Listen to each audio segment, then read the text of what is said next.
And welcome to the inaugural episode of Ardent Cinema, the #1 podcast for a book club style discussion of all things movies. This is a weekly podcast, and we encourage you to follow along as we take a deep dive into each movie's plot, overall themes, what we thought of the acting and directing, our feelings on the film, and more. At the end of each episode, we will announce the movie for next week, so make sure to listen until the end. I am your effervescent host, Sean, and to give you guys a little bit of background, I am an educational consultant, and over the last year, I've really been getting into movies and watching them just about a weekly basis now. And we decided to start this podcast to express our thoughts on the films we've been watching. So yeah, I'm looking forward to discussing many types of films with you guys. Hey guys, I'm Daniel Alexander, and my background is in film as well as music. So I have my bachelor's in film, television, and digital media, and I've done that for several years now. And I'm also in two bands, Lipstick Alley Inc. and Shadow Reborn. And yeah, I come from just a background of art, and I'm really excited to be talking about one of my favorite art mediums. How you doing? I'm Alejandro. I hope you guys have fun following along with us in our filmonic journey, and it should be a good time. Today's movie is Playtime.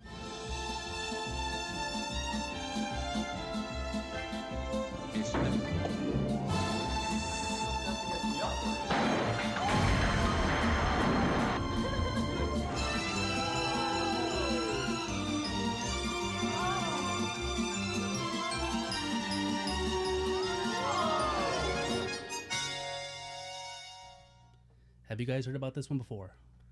No, honestly, as we were trying to decide how this podcast is going to go, you mentioned that a couple of times, and you mentioned, I think you hadn't seen it before, right? This is the first time that you watched it. Is that right? Yeah, same. I haven't watched it. Right. Yeah. So it sounded interesting. I'm always intrigued by older style films, especially with the way that a lot of movies are made nowadays. It's interesting to go back and look at a different time period in terms of like people's perspective on films and perspective on society and how they showcase that. So yeah. Well, yeah, it's easy to be old style when you're actually old. This is a 1967 film, and it's also foreign, from the far off land of France. I don't know if you guys have heard of that place. That is obscure. Never. So this one is written and directed by Jacques Dati, starring Jacques Dati as Hewlett, and it's also starring Barbara Denick as, who wants to guess? Barbara. Wrong. Barbara, young tourist. Get it right. No, Barbara, young tourist.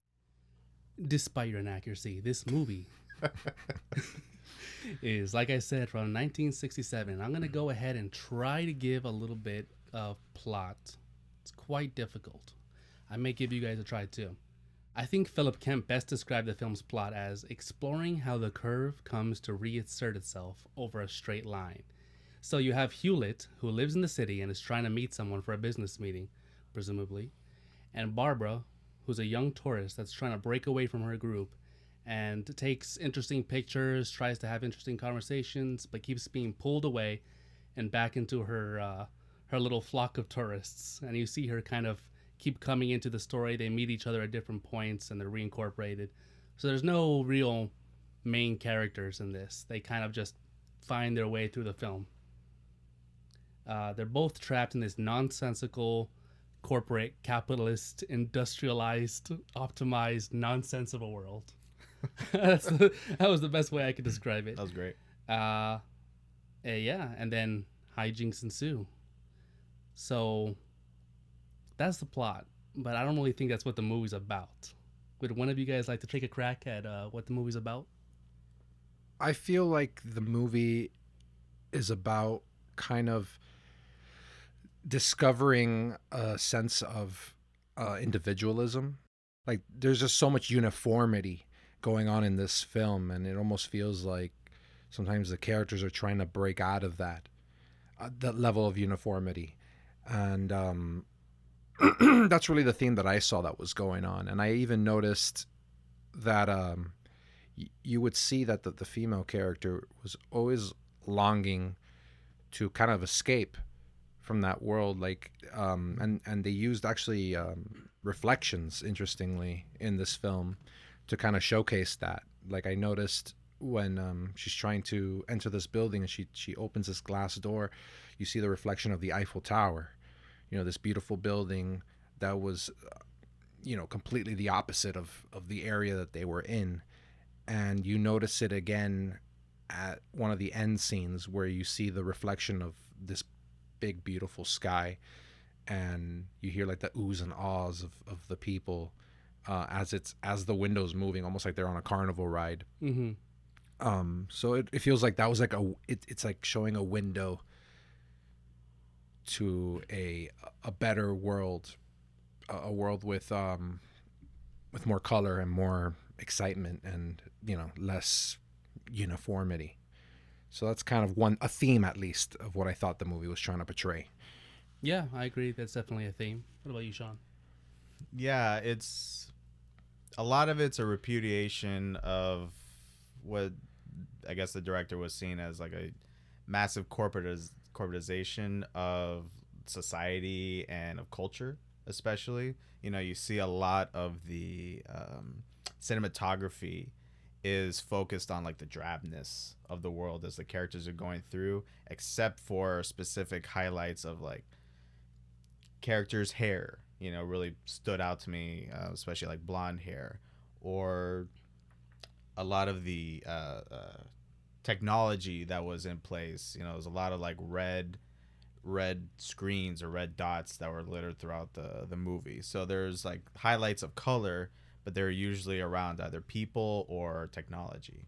So it's very interesting how there's a bit of a contrast between that. And, as you see like Hulat or Barbara going through, they were always dressed in usually like brighter colors, or they're more pronounced. Yes. Compared to the rest of the characters. I mean, there were some other ones like the doorman and what I call like the floor manager, the guy he was trying to find for like half the film, it seemed. Mm-hmm. But beyond that, everyone else was just kind of going through the motions.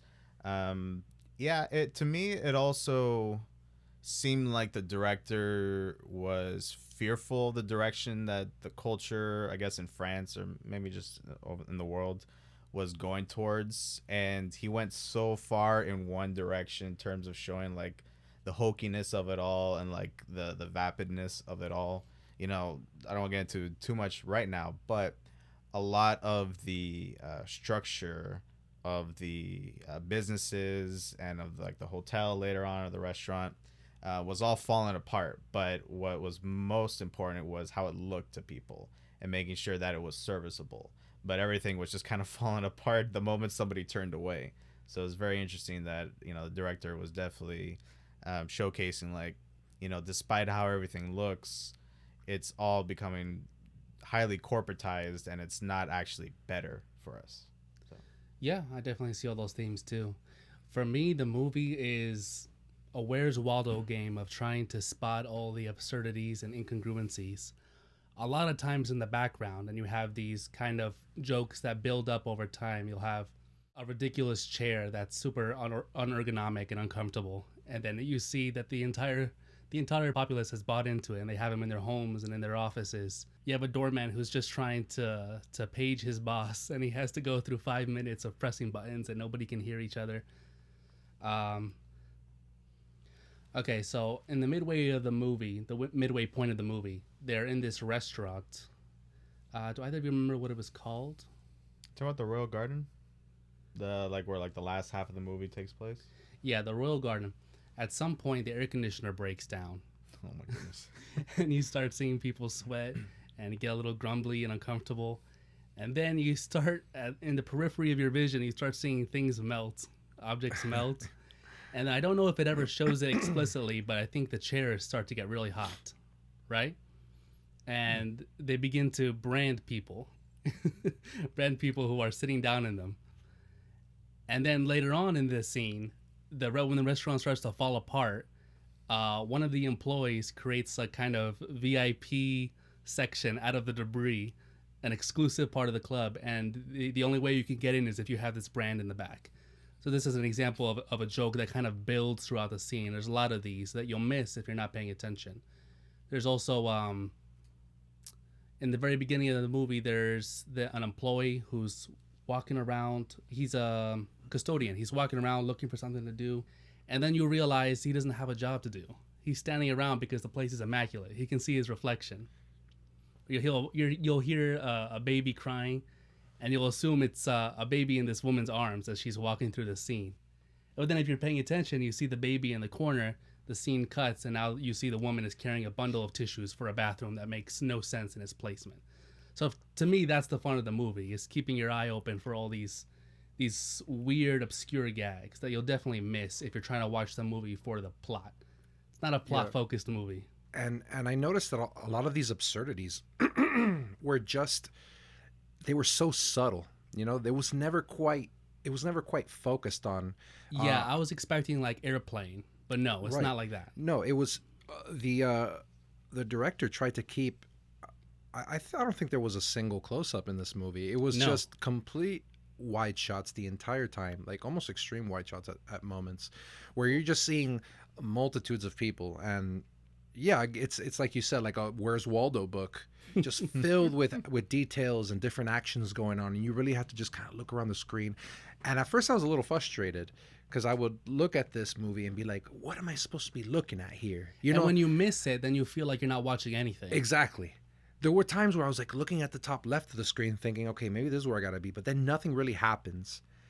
And then I'm like, oh, I think I just missed something on the right side of the screen that maybe was important. You know, I wasn't even sure, what I was doing as I was watching this movie. Because there'd be all these little clever jokes and absurdities, but again, so subtle, they wouldn't really point it out. Like, hey, this is what's happening now. Like what you said, the scene with the restaurant.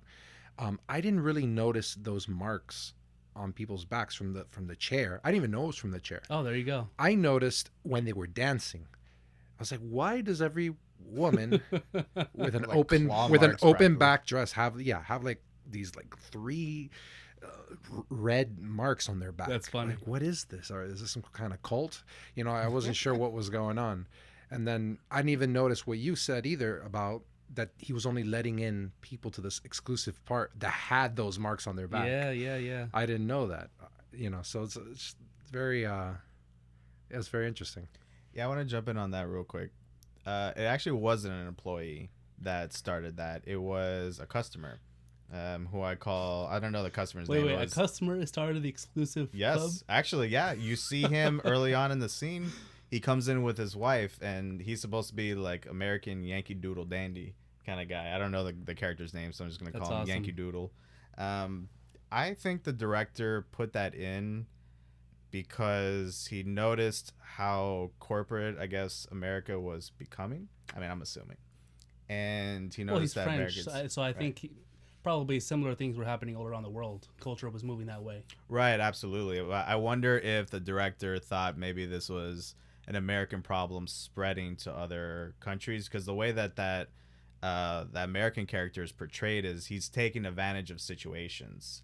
And not only that, like in the restaurant, for example, he creates the VIP area, and he finds a way to basically profit off of it. Right. But then at the same time, he's very vivacious. He's very generous, because as he notes many times once he's introduced and on, he's saying, oh, don't worry about it. I'll pay for it. Just have fun. Just enjoy yourself. The guy is living very much in the moment and kind of, getting into his like hedonistic side, so to speak. So much so that it's tough to see that character as anything but like, I said earlier, maybe like a repudiation of like what's going on in America, and how that, maybe that culture is starting to seep into France. Because I get a sense that the director is, thinking that French culture was a bit more pure. You see towards the end, it's like kind of like a circus almost, and it's wonderfully shot, very colorful. But during the earlier scenes, like when the American is around, like literally everything is falling apart around this man almost. So it's interesting how the director decided to portray that character. What did you guys think about that? Like about that point about the Americans seemingly taking advantage of the situation there. I thought it was a pretty accurate prediction. I mean, the movie's made in '67, and my first thought when I was seeing the architecture and the cubicles, especially the cubicle working spaces, is it felt like '80s and early '90s corporate America. Oh, absolutely. This is hugely predictive of a lot of where culture has gone, and work culture especially has gone over the I mean, years. it's changing now. People aren't too often working in cubicles, but I think it was incredibly predictive of the next couple decades. And you see the inefficiency of these procedures and double checking, and I have to check with my boss and collate and move this across the Yeah. paper when they could have just had a conversation and gotten something through. You see a lot of that. Oh my goodness, when that one worker that was dressed all in black from head to toe, he's in that one cubicle early on in the building, and he's calling the floor manager, say, "Hey, I need the price of like this property or whatever, the price of this account." And the guy literally goes to the same cubicle just on the outside, pulls open a drawer, grabs the file, goes back to another cubicle to call him and tell him the information that he could have walked like no more than 10 feet to obtain. When Hewlett is first trying to find the person he's coming to have a business meeting with, he finally gets in contact with him, and he sees him coming down the end of this long hallway, and he tries to meet him halfway, but the doorman stops him. No, he's coming. 5 minutes later, still walking. He tries to get up again. No, it's okay. Finally, the guy reaches him, and what does he do? He opens the door to the waiting room and tells him to go inside. Wow. Yeah, right next I to him. love that scene. That was great. Yeah. And another, I feel like another moment that showed like a prediction to corporate America also was just seeing the condition of the of the kitchen in the back room of the hotel, and seeing the state of it, seeing how it was the last priority in terms of its structure. Like at least on the outside, the restaurant looked, really nice and elegant, even though it was actually falling apart. But the kitchen was even worse. There were exposed wires on the wall. There was no paint. There were still markers from like the construction on the wall, and they didn't even have a hole big enough for them to serve plates from the kitchen to the waiter staff. That's right. It just kind of like resembles what I've seen today, even like in the hotel industry.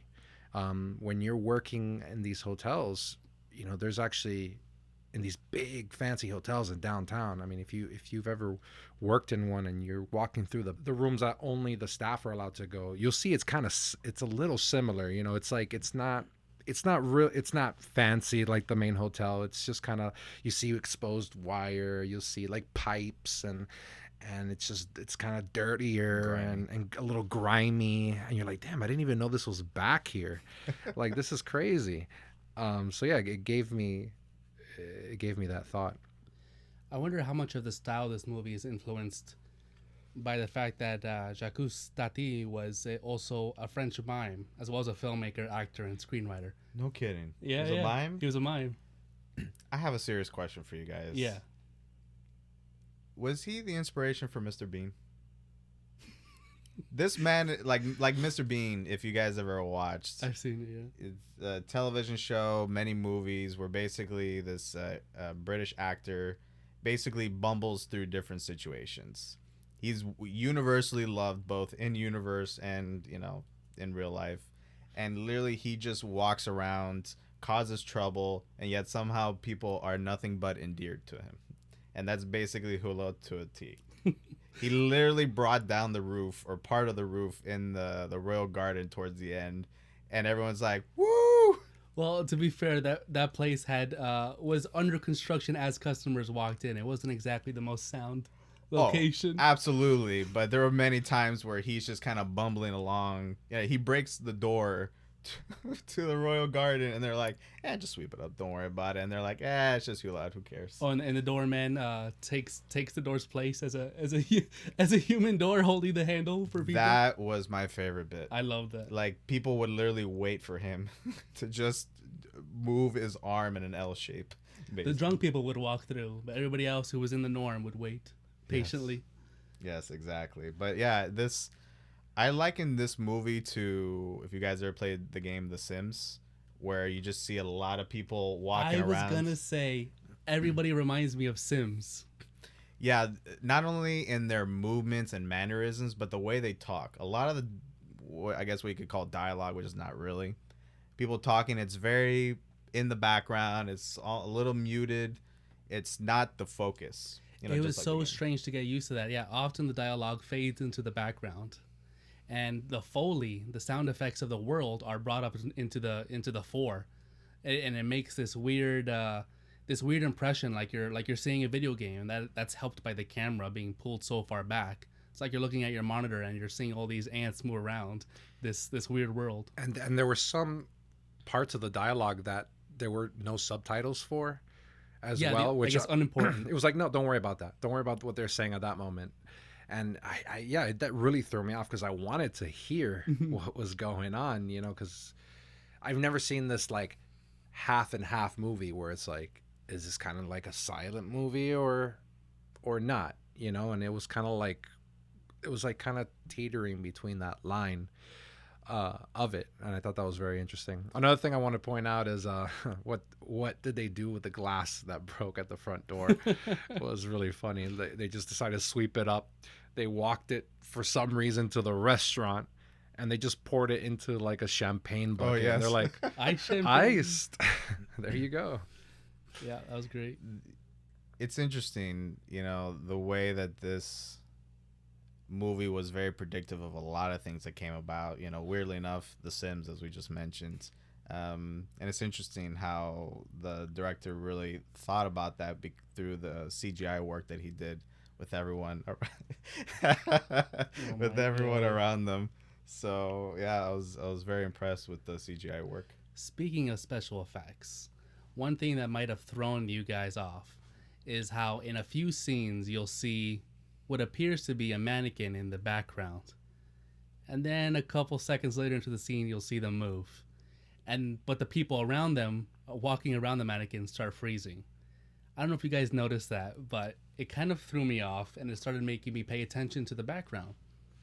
And then I wonder how many of these you guys caught. But to throw you off even further, he literally does place mannequins as extras in the background, and also places life-size photographic cutouts as extras in the background. Yes, I did notice that. I noticed it first in the cubicle scene. That it was like that big wide shot, kind of from the point of view of the escalator. Yeah, looking down when you were seeing that scene of the guy kind of walking around trying to handle business. And I noticed some of the cubicles, like the characters weren't moving at all. Like they were just so stiff, and I'm like, what's happening? Like, but that's not the focus of the scene, so you might miss it easily. Exactly. And some of the scene I felt looked drawn. Even I don't know if it was drawn or used. They definitely used a mix of photography and practical sets. Yes, I thought it looked really interesting. Like I liked the aesthetic of it. I can't really pinpoint like how it made me feel exactly, but I guess it just really made it feel like another world. Yeah, that's surreal. Very surreal. Yeah, and they definitely used reflections as well to help enhance the scene. Oh yeah. And make the room just look that much bigger. So I thought it was beautifully made. Again, CGI. It was well made. Yeah, way ahead of its time. You disagree? I'll let you think that. Well, to be honest, though, to get away from that joke, I did not notice much of that, to be honest. I was so focused on everyone in sort of like the center of the shot that I didn't really notice that there were actual mannequins or cutouts of people in the background. Yeah. I was noticing everything in the foreground, and that was basically it. Because this movie, I love the cinematography. It was a lot to take in. Like, there was just... It's a weird dichotomy where, on the one hand, in the streets, at least initially, there's not a lot going on in terms of, like, color and use of space and stuff like that. But then... monochrome, almost. Exactly. But then, as the movie progresses, and as Hulot and Barbara are going through the city to their different destinations, the amount of things happening on screen just exponentially increases to the point where I tried to write down as much as I could catch, and clearly I didn't catch nearly all of it because it was really a lot to take in. Well, Jacques Tati Chef describes close-ups as rude. So that's his take on that. Rude. Why? Because you'll see their pores or something? Well, because you're putting a camera in someone's face. That's rude. That's art. That's art. I also want to mention that there's a film theorist named Rob Ager who he postulated a film genre called future fiction, which focuses and imagines futures where the intention of the film is the culture and not the technology.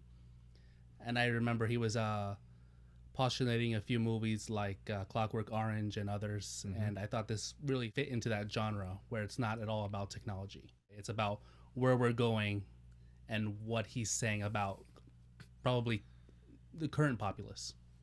I will add to that. Well, it's not the focus so much as look at this great technology. I think it is a focus insofar as, and I mentioned this earlier, everything is breaking down or is done in a way that is so highly ineffective and insufficient and is not productive whatsoever. I think the director was deliberate about showcasing that. You know, you guys talk about early on when Hulad's going for his business meeting, they have to wait at the computer terminal for the doorman or whomever to call like the manager basically, you know, or in the hotel, the Royal Garden, everything is breaking down. Like the air conditioner broke down. The lights were popping. You know, I thought there was gonna be a fire that was gonna get started at that. There, I was getting a little worried. Some fake plants on the outside started sparking somehow. Exactly. So I think the director is saying the technology is not the focus here, but an over reliance on technology is going to lead to nothing but trouble.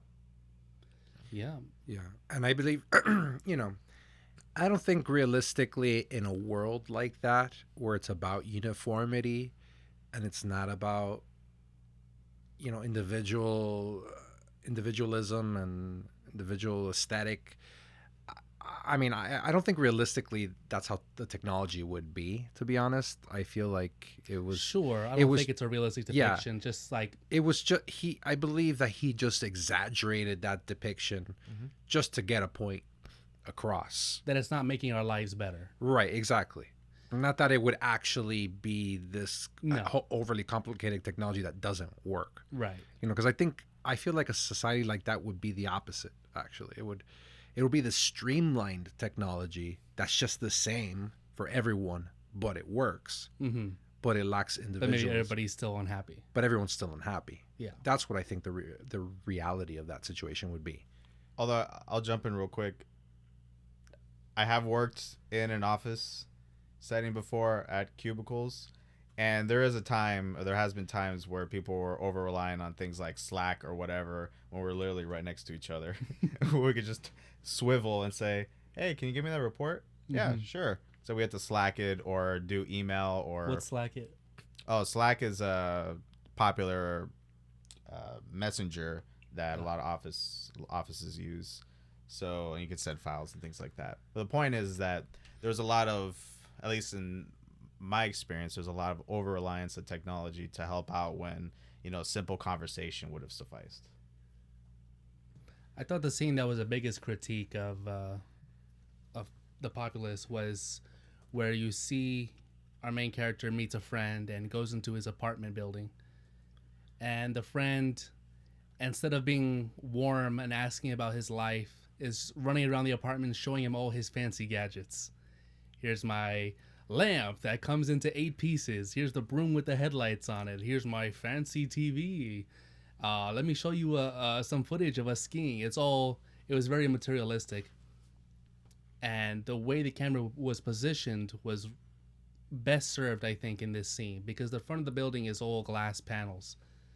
So you're seeing this, you're pulled out, and you're the consumerist watching TV. You know what I mean? And then when the main character leaves and you see the friend settle down and Vegao sit down in front of the TV, you also see his neighbor doing the same thing, and they look very stupid and ridiculous, right? And I think the filmmaker is very much saying, "This is you if the side of your house was glass." You know, I thought that worked really well as a critique. Yeah, I want to jump in on that. So I took that a little bit differently. Yeah. It was very voyeuristic. Oh, 100% was. And I don't just mean from our perspective, you know, looking in from street view. I'm talking about the way it was shot. It looked like each family was looking and observing the other family. Yeah. And there was a point where, you know, the wife and assuming the daughter, I guess, weren't in the room, and Hulat was stuck in the lobby trying to get out. Right. There was a point where the father starts undressing. He starts taking off his coat. He starts moving his suspenders, starts unbuttoning his shirt a little bit. And the moment he does, the wife in the other room, she starts to sit up and starts to pay much closer attention to the wall, seemingly to the father. And it was very voyeuristic, and it reminded me a lot of, like, you know, online cams and stuff like that you see nowadays, whether it's like Twitch streaming or, you know, other things like that. That it's very voyeuristic. It's very much like you, the person, are a showcase, and we want to see you, you know, interact in your daily life here. Yeah, people have completely given up their privacy in that world. The sides of their buildings are all glass panels, and everybody from the street can see you. And yeah, that's also very predictive of now. People place cameras in their homes that are connected to the internet and have 24-hour live streams and all this junk. Yeah, the world. Yeah, the privacy in the world. Oh, there's much less privacy now today than there was even 10 years ago. You know, everyone's life is pretty much now broadcast over social media. You know, everything you do. So you're almost, it feels like a world where you have to kind of sell yourself as an individual. Absolutely. One thing I want to note is, as Hulat is going into that apartment, you know, the one with the street view of the inside, one of the first things the army buddy says to Hulat is, "Time is money." And then you go into this very voyeuristic thing. So it really reminded me of, you know, a lot of the streaming that's going on nowadays. And I think that's like a central thesis of this film, is like everything everyone is doing is for the purpose of business, is for the purpose of, making money. Yeah, exactly. To lighten it up a little bit, did you guys want to talk about some of your favorite gags? Because I have a few here. I have one. Okay. So one gag that I really liked was the gag with the fish. You took my favorite one. I loved it. I mean, can you describe it? It was at the restaurant. It was a fish dish that was being served from the kitchen, which just from the get-go it was having troubles, right? Like they were having issues with like getting it through the little hole, like from the kitchen to the waiter, and then the waiter brought it to the table, and he seasoned it for them. So he put like the salt, he some sauce, he heats it up, and then he lets it.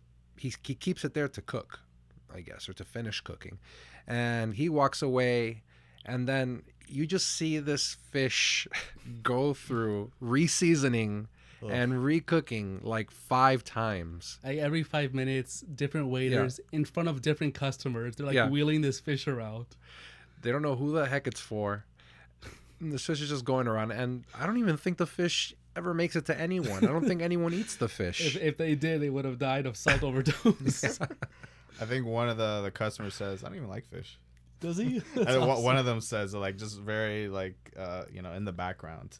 Man, before that fish even gets out, man, the waiter starts touching it, putting his fingers through it, adjusting all the lemons. Good.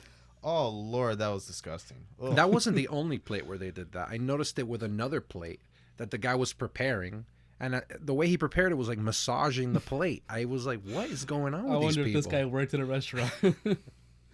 What do you think, Alejandro? Personally, my favorite one was the spare parts waiter, who's Oh, Oh my who's goodness, left yes. outside. This poor guy, he's left outside to look at all the fun going on. And anytime somebody rips a shirt or dirties their tie, they come out and they take some of his clothes. Yeah. He's just out there to sulk. Yeah, he looks. I mean, he really does look like, a homeless person towards the end of it, legitimately. He looks and I think destroyed. I think the director was really trying to go for that, is like having this homeless person outside looking into the revelry that's going on with all these very affluent customers. Seeing them dance and eat and drink and just engage in the revelry. So it's interesting. I think it was also like a representation of just how cutthroat this society is, where Yeah. the moment they see a weakness, they'll take everything from you. They're still polite. They're But they still polite take about advantage it, of 'em, but yeah. they'll take advantage of you. Because this guy, he was just one of the waiter staff, and it all started because he accidentally ran into one of the really pointy chairs. Oh, is that what happened? Those chairs Yes, were, yeah, the iron and then chairs. and he ripped his shirt, and then His he pants. walks. Oh no, his pants. And then he walks to the back, and I guess one of the lead waiters is like, "Whoa, you can't go out like that. No, go outside." And then everyone proceeds to just take advantage of that. Like, oh well, he's not gonna need his shirt then, or he's not gonna need his shoes or his bow tie. So slowly but surely, yeah, he was forced to trade away all the rest of what he had. Yeah, it was like just giving hand-me-downs, but in the opposite direction. I have a few that I'll hit very quickly. Go for it. The first one I mentioned already, but is the doorman gag where he has the door handle, and I noticed that as the night progressed, he's getting further and further outside the hotel, and people are walking past the entryway, and then going up to him and waiting for him to swivel his arm so that they could go onto the street they're already on. Did you notice that at one point when he forgets to open his fake door, somebody runs into it? Two people run into one in front of him, one behind them. They're like, "Oh, excuse me, I'm sorry." The other one is, man, how many army buddies does Hulad have? I swear, Oh, around town, yeah. like, Hulad. Yeah, there were like yeah, 4 or from the 5. army. Who aren't in the same age range, so I wonder how they serve together. Yeah, it was interesting to say the least, but it was funny. I guess it was a way just to propel the Hulad's journey. Is basically an army buddy sees him and pulls him Yeah, towards sure. his direction. Army buddy, yeah. Right. And then the other one was the main Gaston. When the restaurant is starting to open, he steps on a tile, and then it sticks to his foot. So you have like one missing tile piece in the middle, and then eventually he gets that tile piece off of his shoe, and then for the rest of the movie, he makes a note to step over that same tile, and he avoids it every single time. Like he's about to step on it, he stops, looks down, and he goes, "Mm-mm." And then he walks over, which I thought was hilarious. And not only that, but that same guy, he is boozing or he's drinking throughout the nights. Oh, is and he? one of the other Gastons notices that a wine bottle in the kitchen, the wine is slowly being drank, and he's wondering, who's drinking this? So he marks it with some, I'm not even sure what it was, like some black Some ink? goop or Yeah. ink or something like that. He marks the head of the bottle. I didn't realize that's what he was doing. Yeah. So then you notice later on the same Gaston that stepped on the tile, you see his lips get progressively darker. I completely missed that. Yeah, I saw it. I saw the part where it was getting darker, but I missed that first part. So I was just like, "What is going on with that?" I feel like this movie needs to be rewatched at least. I swear I want to watch it 5 Twice. times. Yeah, I mean, and I'd love to see it in 70 millimeter. Oh, I Wouldn't that love. be Yeah, incredible? it's a 70 millimeter film, and it only has a Blu-ray. It needs a 4K, I feel like that's really? that's Okay. the way to watch it, honestly. right? Yeah. Oh my God, this pulled-out camera on a large 70 millimeter IMAX screen would be insane. Would be incredible. And the soundtrack also would be insane because I really like the music. I love the music. The very beginning was my favorite musical cue. It was very jazzy. It was like Pulled really me right in. Yeah. yeah, it hyped me up a lot to watch this film. And then as the jazz band was playing in the Royal Garden, at least initially, like that it really got me going. I mean, and it literally got the patrons in the Royal Garden going. Like at first it's very quiet, it's very demure, and then the moment that band starts playing, everyone just hops up out of their seats and Oh, they yeah. start dancing. I have a little bit. I'm a little bit in disagreement about the intro music. I mean, I like the song itself. I like the jazzy piece, and maybe it was meant to represent how the film was gonna be. It's playful tone. Yeah, the playful tone of it, and the fact that there's just a lot going on. It matches with this jazzy like kind of bebop that was going on. But I just didn't like how it started off so strong, and then It cratered. yeah, it cratered like you Oh, said. for a while, yeah. Yeah, it was just like it starts on that really quiet scene where you're just like seeing these two couples like talking, and the janitor's just kind of standing there looking for something to do, and you're just like, what was this jazz music for all, a few seconds ago? And suddenly like nothing is happening. So that kind of like threw me off a little bit, you know. I agree. I was hoping I did want more after that beginning, but I feel like that's by design. it's by design. I think so too, because it allows for a distraction-free environment where you can really clear your mind and scan the environment. So it's by was design, but I agree. So it was like level 1 of Waldo, right? It was page 1 Waldo, where there's only a few things. It's easy to find, and then they slowly just ramped it up through the film. Oh, 100%. Yeah. Interesting. Okay, I see that. That's interesting. I also really liked the bouncer who, for no reason, was sometimes he grabbed everybody by the ass and threw them out of the club. Yeah, I think it made like a little sound cue every time he did that too, if I remember. And sometimes, seemingly for no reason, he would just grab a patron and throw them out of the restaurant. I love that guy, the bouncer. And oh my God, speaking of sound cues, did you guys just notice how just over the top a lot of these sound effects were? Intentionally, for Like, sure. wow, yeah, extremely over the, like even the steps, the guy walking that very long corridor, his shoes were like as if they were, I don't know, wooden dancing shoes or something. The guy that was sitting in the waiting room Yes. along with the main character, as he was like grabbing his Yes. pen out and he was like tapping it, and it was like he was almost like creating a song It was a wonderful performance. out of it. Yeah. Yeah. But I was just like, I was thrown off at that moment. I was like, what is happening? That's where I feel like the mime mentality came in, especially in that scene. Yeah. That felt like a live performance. And the chairs they were in, I think that was the most pronounced sound cue for me, was the chairs. Every time the dang chair was sat in, and then it just popped up. Yep. Right? There was a moment at the end, it was a nice sight gag and sound gag too, where it's like at the very end of the movie, they're at the roundabout with like the heavy traffic. It's like a circus like theme going on, and you have this father and son, where the son is like in a trench coat for some reason, a very leathery trench coat, I guess. And the father, for whatever reason, like kind of playfully slaps at the son, but the son ducks. And then at the moment the son pops back up, it makes the same chair inflating sounds that it did from the beginning. Wow, I didn't notice So that. I thought that was interesting. It's like, man, are they making these like trench coats for kids like out of the same material as the chair?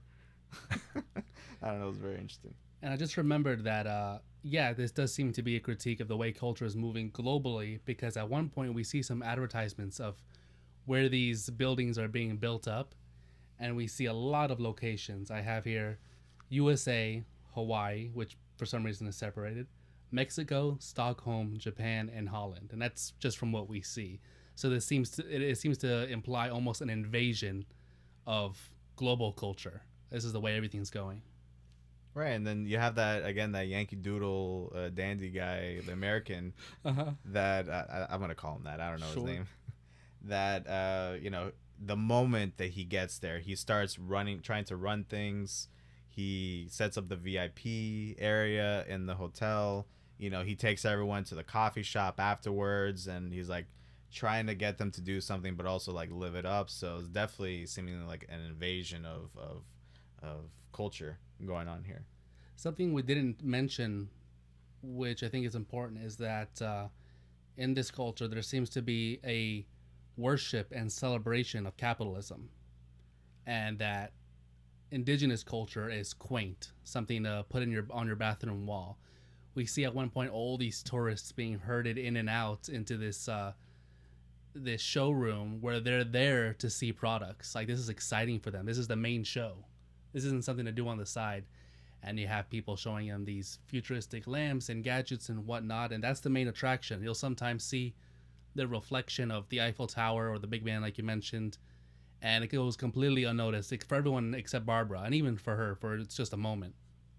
So that implies that the entertainment It's all about materialistic goods, right? yeah, Like, it felt very much like a worship of capitalism.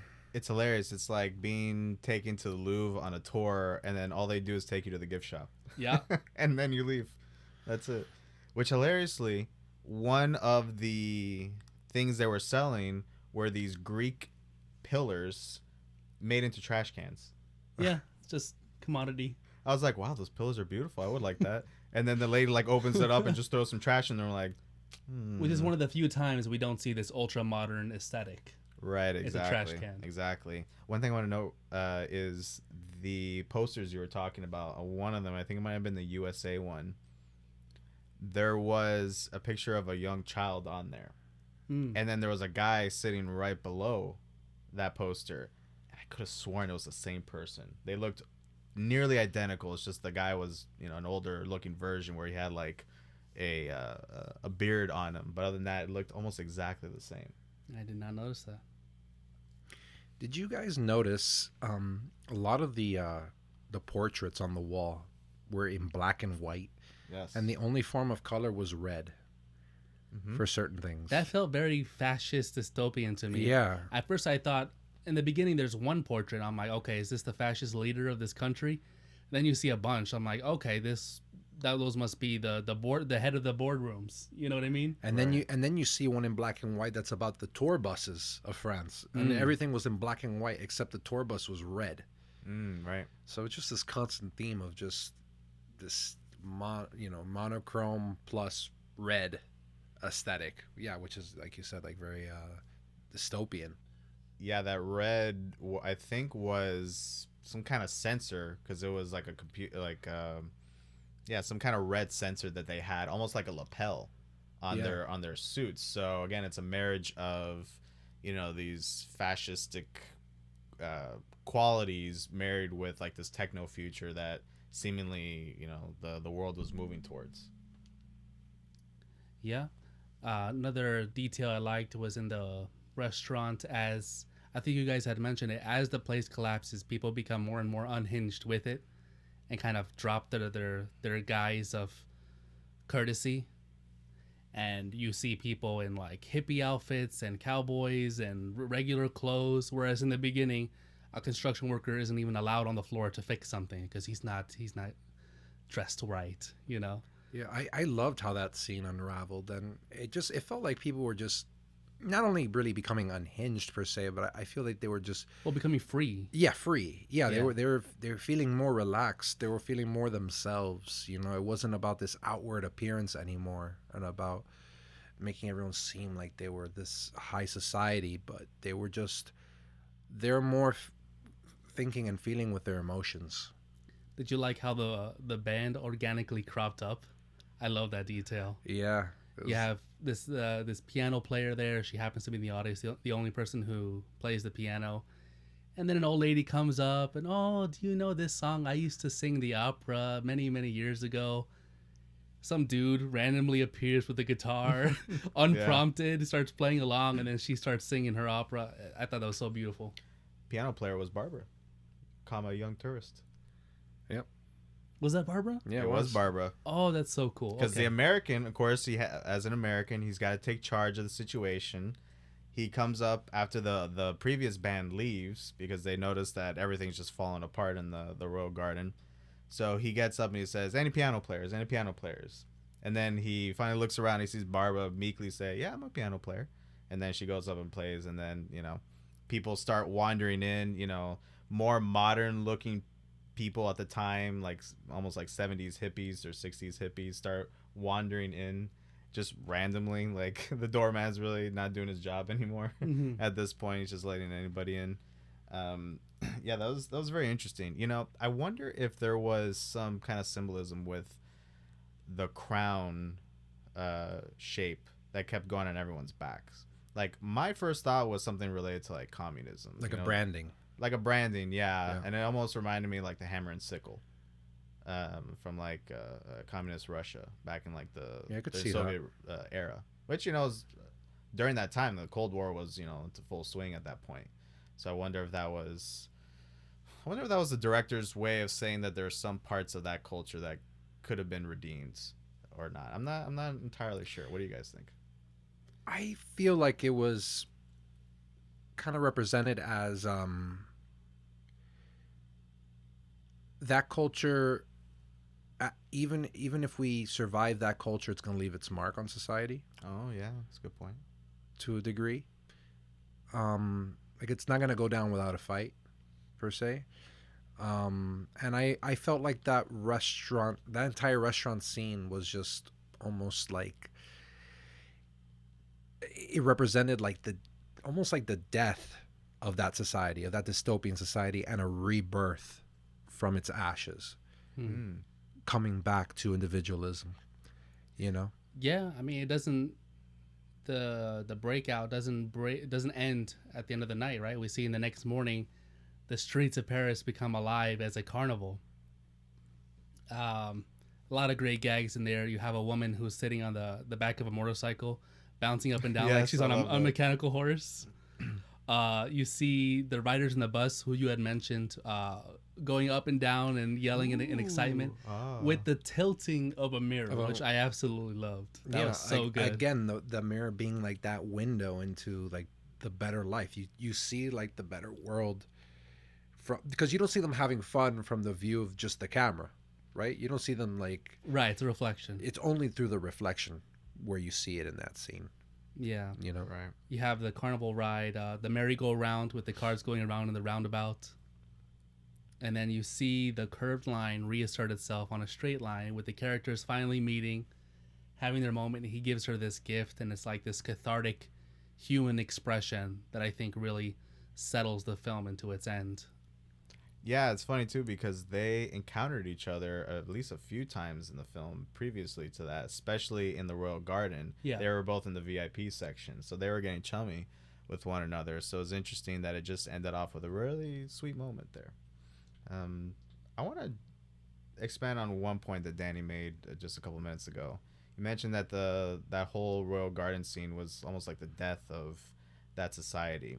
I felt like it eventually got to that point, but I felt like it was a microcosm of the birth and genesis of capitalism to then its death, right? You see, everything being propped up as culture, as good, yeah. as good as corporates, and then you see it start to fall apart. But then you have other people take advantage of that chaos for their own benefit, right? And then eventually, like, that just gives way to total, not, I want to say anarchy, but almost anarchy, and then more individualism at that point. So I think that whole scene, which, what was like something like 45 minutes at least. Yeah, it's the Yeah. entire rise and fall of this dystopian world in Yeah. just one scene. By the end, it Exactly. looks like a hippie commune. Exactly. Yeah, exactly. It's so fascinating to see the director's interpretation of how these societies are formed and how he believes they will crumble. Yeah, it's Yeah. interesting. And now we're at that point. Let's give our scores. Unless you guys had any other thoughts. Why don't you go first, Danny? Well, I just wanted to say Oh, yeah, for sure. that an interesting little piece of information is that this movie actually was a commercial failure back Oh, really? I didn't know that. back in the day. Yeah, it actually bankrupted the director, and it cost him the ownership of his home Oh no. and his business, and it cost him the ownership of all of his earlier films as well. Damn. So you could say this was a big gamble for him, because this was going to It be. looked incredibly Yeah, expensive. it was very, very expensive. I had read somewhere the numbers, but I didn't write it down. But it was pretty pricey, and it flopped. That's a shame. Yeah, That's a shame. Did he do any other films after that? Like any major films, I guess, after that? I don't think so. That is a shame because this is on a lot of lists for top 100s. That's not uncommon for that to happen. And actually, if anyone wants to hear about the details of that, the Criterion DVD includes an introduction by Terry Jones who talks about that commercial failure. Yeah, I gotta get that. I have it actually in my notes. I wasn't gonna bring it up, but the stream kept dropping quality for me. I don't know if it did with you guys too. I was very frustrated by that. So I'm gonna see this multiple more times, and it's gonna be on the Blu-ray. Yeah, Amazon Prime Video in the beginning said depending on your display, it may drop the quality of it. So I wonder if it was just that or some weird. I mean, my display issue. didn't change throughout the movie though. It was going right in and out. Yeah. Who knows? So that was definitely a disappointment. I would say overall for me, since we're giving our last thoughts on the film here, Yeah. it definitely took a while to get me. I think the jazzy intro really got me excited, and then just the come down from that really made me fight to pay close attention to the film. Likewise. Which is totally understandable, because what a shift this is from a normal film format. I mean, so many things are unique about this, at least unique among American cinema, that it does take a while to find your place and find how you should be viewing this and what you should be focusing on. Right, exactly. But once I understood what the film was getting at or trying to get at, I thoroughly enjoyed it. I loved it, in fact. Yeah, so I was about 30 minutes into this film, and I got a phone call. And so I call Alejandro, and I'm telling him about just podcast ideas that I had. And I told him I was watching the movie, and I decided I'd much rather think of other podcast ideas than watch this right now. I'd rather call you than watch this movie. Because I thought it was pretty bad at first. I was like, wow, this is just... For me, it wasn't landing. Like, the very first 30 minutes, it was like, okay, so they're trying to be like Monty Python and Mr. Bean, but the gags aren't really landing. They're not really focusing in on the gags. No. And I was like just really like thrown off by the subtlety of it all, and by just all the action on screen. That's not really like any major action, but just all these micro actions and scenes happening. And it just took a while for my brain to kind of like shift to finally start enjoying it. But once I went back into it and I kept watching it, something happened where I began to start seeing the charm of it, the charm of the moments and the deeper meanings of it. And yeah, by the end of it, definitely has a higher score in the first 30 minutes. Like that initial score, I'm not gonna even say what it was, but yeah, I'll give you guys the final score in just a minute.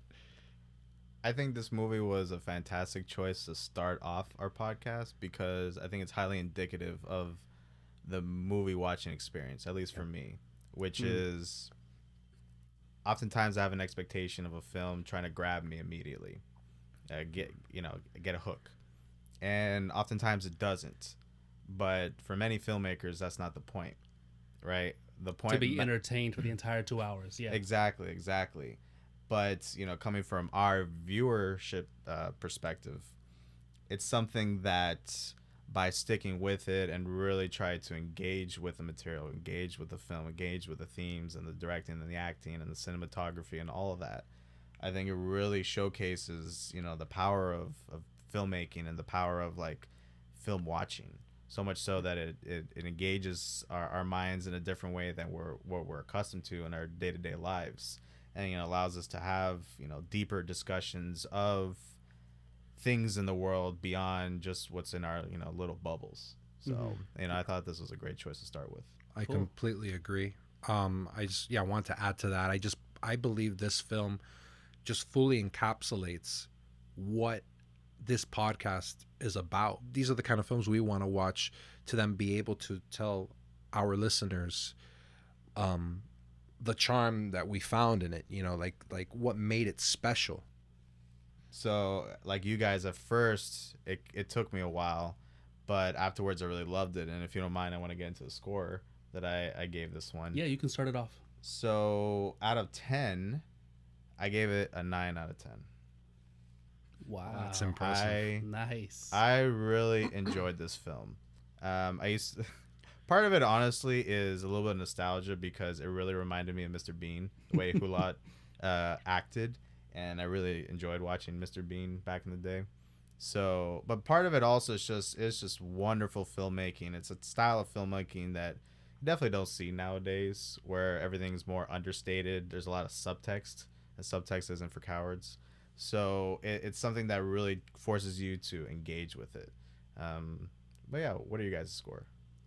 I'm going to give it, out of 10, 5 being competent, inoffensive, put it on, forget about it, never talk about it again. 1 being, what's the worst movie ever made? The SpongeBob movie? I don't know. SpongeBob movie. Wow. No, Tinker Tailor Soldier Spy. no. A lot of people like that Oh, one. that's a story for another day. But yeah, I'm going 8.5 out of 10. Nice. Yeah, it might go higher, honestly, in the future. I'm taking off that half just because I feel like it could have done more to grab you at some points, even though that wasn't the point. But on second, third, and fourth watches, which I'm going to do, I may find that the through lines of the jokes go back early enough that there actually is constant entertainment right from the start, and you should be grabbed. You just may not catch everything right away. So that could change. What about you, Danny?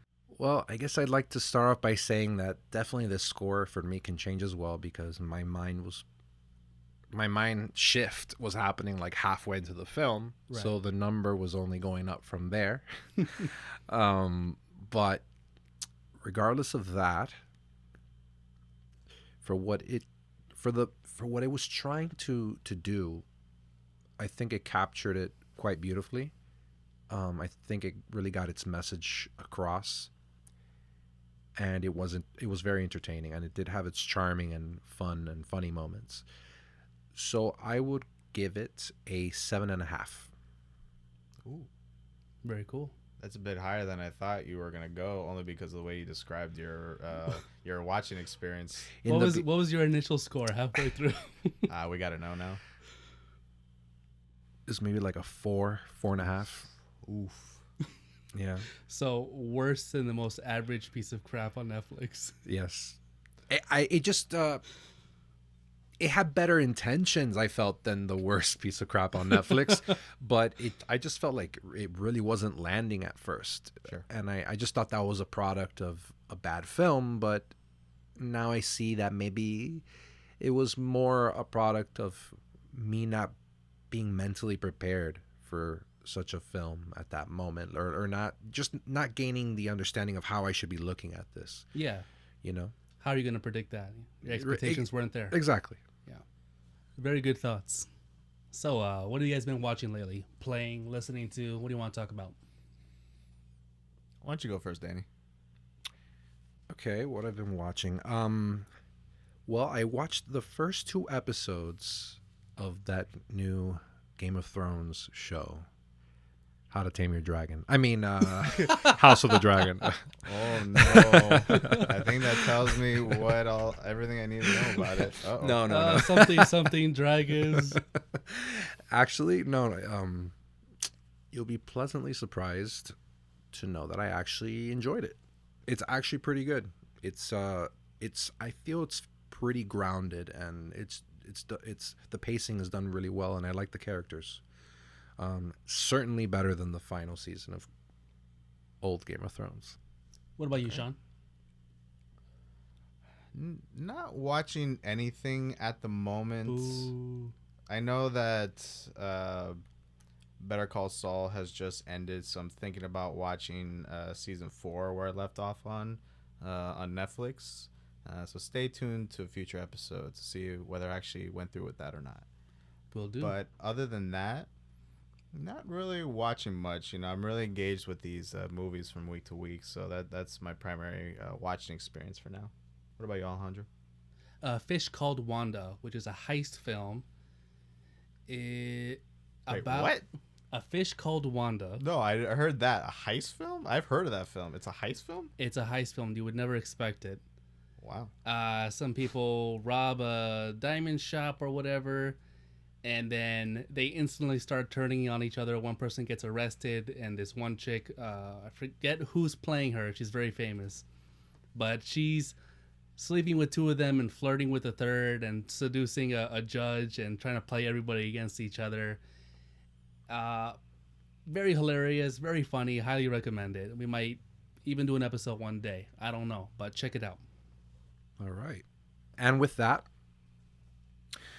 our next film for next week is going to be Don't Make Me Go. Ooh, Don't Let Me Go. Always. Available only on Amazon Prime with subscription. So if you'd like to follow us along for our next episode, go ahead and give that a watch. And as we wrap up, Sean, why don't you let our listeners know where they can find us? So you can follow us on Instagram at Ardent Cinema and also on Twitter at Ardent Cinema. All right. And anything you guys working on? Anything you'd like to plug?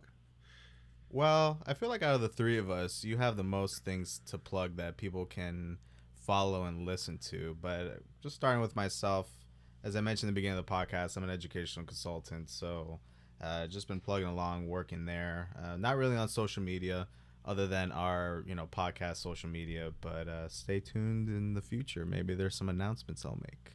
Ooh.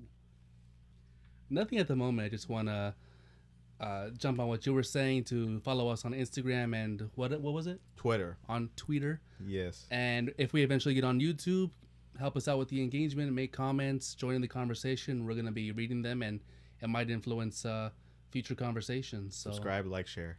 Yeah, all that thing. What about you, Danny? You definitely have the most to plug out of all of us. What do you got? Well, just I'm in two bands, so I like to plug that, of course. Two rock bands, that's right. One is called Shadow Reborn. We are like a symphonic metal band, very hymn-inspired, 69 Eyes, Typo Negative, a little bit of Dream Theater. So if you're into any of those kind of groups and you're into the theatrical kind of metal, then please do follow us on Shadow Reborn on Instagram and also on Facebook. And my second band is called Lipstick Alley Inc. We're more a glam rock band, so a little bit of Motley Crue, but we also got like kind of the Cure vibes, and what else? Maybe also a little bit of Dream Theater. I just kind of bring Dream Theater into everything I do. Great band. I don't try to, but it just happens a little bit. Because I do, one of my favorite bands. But both bands are fantastic. We're going to be pretty active right now. We got shows lined up. So if you're interested in going to any of the shows, please just follow us on social media. Again, at Lipstick Alley Inc. or Shadow Reborn. And stay tuned for all the announcements. All right. So make sure you join us. Watch Don't Make Me Go. We're going to be here next week with that conversation. And that's it from the Hardy Boys. And thank you again for listening. And with that, we bid you adieu. Farewell. Play the music. Play music. Boom.